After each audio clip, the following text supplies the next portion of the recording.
What's going on, guys? Thanks so much for tuning into the channel. We are here at the 6th round channel. There's a UFC banner behind me, and I'm looking dope as usual, which means one thing and one thing only. We have fights this weekend. A pay-per-view aside, thank God, we can save our money because this one's free and it's live in Boston.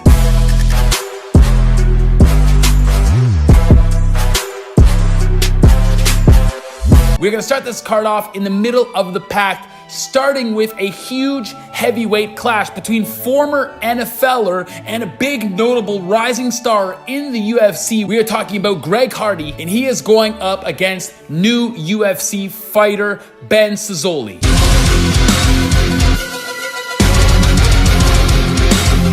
Now, Ben Cizzoli has only fought once indirectly on the UFC banner, and that was through the Contender Series, where he actually came up not short, not victorious, kind of in par, because the fight was called as a disqualification. But nonetheless, Dana White saw a gift in him, and let alone sign him to the UFC. But was it a gift, or was Dana White further trying to bring up Greg Hardy to a huge status, at a marketable status in the UFC, because he's a huge controversy that the UFC signed him to begin with for lots of this shit he did in the past, but now he's here, and I truly believe that Dana White is trying to big him up. But nonetheless, Greg Hardy is a fighter. He is an absolute machine. Any victory he comes to, it comes via devastating knockout. He has tremendous abilities in his hands, and based off the size of him and aesthetically looking aside, he is a supreme athlete. Of course, obviously playing in the NFL, their training is tenuous, and it directly correlates to the success that he's been having so far at the heavyweight division. But still, Greg Hardy, a huge name at the heavyweight division, but has yet to fight any kind of name at all. But Ben Cizzoli would be perfect for him, because Ben Cizzoli is another fighter that you've never heard of, nor has he beat anyone that you've ever heard of before in your life. They're going to meet under the lights in the octagon and try to knock each other's head off. But I believe that Ben Cizzoli is going to be a little more energetic in the incorrect way, where he's going to go wild and try to take Greg Hardy's head off. Where Greg Hardy, I've noticed in his last couple of fights, he waits for the right moment. He doesn't go in there blind swinging for the fences. He waits until he can catch you, and when he catches you, he kind of jumps on you like, you know, the Vitor Belfort of the old days, where as soon as he smells blood, he's gonna pounce on you and rip your face off, or at least try to do so. Since his come up short disqualification against Alan Croter, he has devastatingly knocked out Dmitry Smolyakov and Juan Adams in his latest. He is on a mission to prove all the doubters, all the naysayers, and the whole heavyweight division that he is a force to be reckoned with. And I do think he will prove that, because like I said, his athleticism is going to allow him the ability to absorb all the information he's learning into the training camp and correlate it into the octagon, and I think he's going to be a force to be reckoned with sooner than later. I think this fight's going to be over in the first round. I think they're just going to meet at the center. I think that Ben Cizzoli is going to be far more energetic and spastic than Greg Hardy's going to be. Greg Hardy's going to wait for his moment, catch him with a vicious shot, take it to the ground, and just ground and pound him until, honestly, Ben Cizzoli dies. Hopefully that doesn't happen, but yeah, dies. Now we're going to go to the co-main event. The co-main event, we have another huge slugfest and a rematch of a fight that was actually called as a no contest just weeks ago. We're talking about Yair Rodriguez facing off against Little Heathen Jeremy Stephens.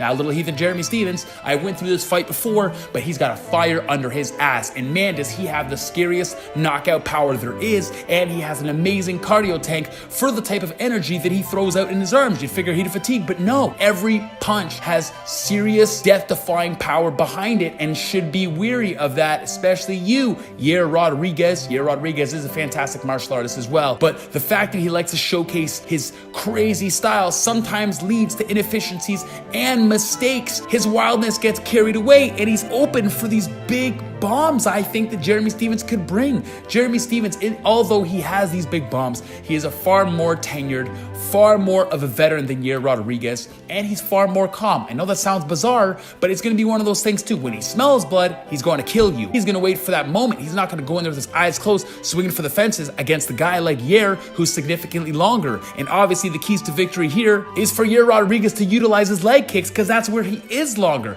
Don't try to stand and bang with him, because it's not going to work, because power for power, you don't compare. Try to set him up with those leg kicks, and then when you see an opening, maybe try some of those creative techniques that you like to throw. But ultimately, I think you do want to take this to the ground, where Jeremy Stephens is going to want to close the distance to take those long limbs, those long legs away from Yair Rodriguez and inevitably get the knockout. But I just think because of the hate that Jeremy Stephens so pathetically got in his last fight, and so incorrectly got because he was poked in the eye, Jeremy Stephens has never bowed away from anybody. I think he has a fire under his ass and he's going to go there and he is just going to kill Yair Rodriguez. Especially the way Yair Rodriguez acted after the last fight. I think he's asking for an ass whooping here, and an ass whooping is exactly what he's going to get. I don't think this is a fight either that's going to go into the later rounds, but if I'm going to have to call it, I'm going to say the end of the first round. I think Jeremy Stephens is going to go for the hunt, go for the kill. He is so hungry, and every time he has that dedication in his eyes, you know the fight, whether it's to his demise or not, is going to be over and relatively fast. But I think Jeremy Stephens has got this, and he's going to knock Yair Rodriguez out in the first round. Now, when we go to the main event, it's a very, very weird fight in my opinion, because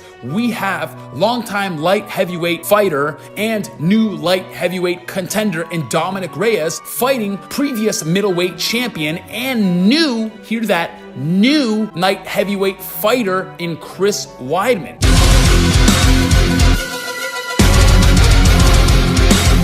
Now this, in my opinion, is a stupid fight. The last time we saw a previous middleweight champion, Luke Rockhold, go up to light heavyweight, he got absolutely obliterated. Now, whoever set this fight up, basically Chris Weidman, a man that is won in his last 4 fights, his last being a devastating knockout loss to Ronaldo Jacare Souza, and before that, a loss to Gegard Mousasi, Yoel Romero, and Luke Rockhold. I think this is just a really bad idea. Dominick Reyes is significantly bigger and used to fighting significantly bigger fighters his whole career. He is undefeated, and after today, it's not going to change. I don't think. Volkan Oezdemir, Ovince St. Preux, Jared Cannonier, Jeremy Kimball, not to be confused with John Kimball from an Arnold movie.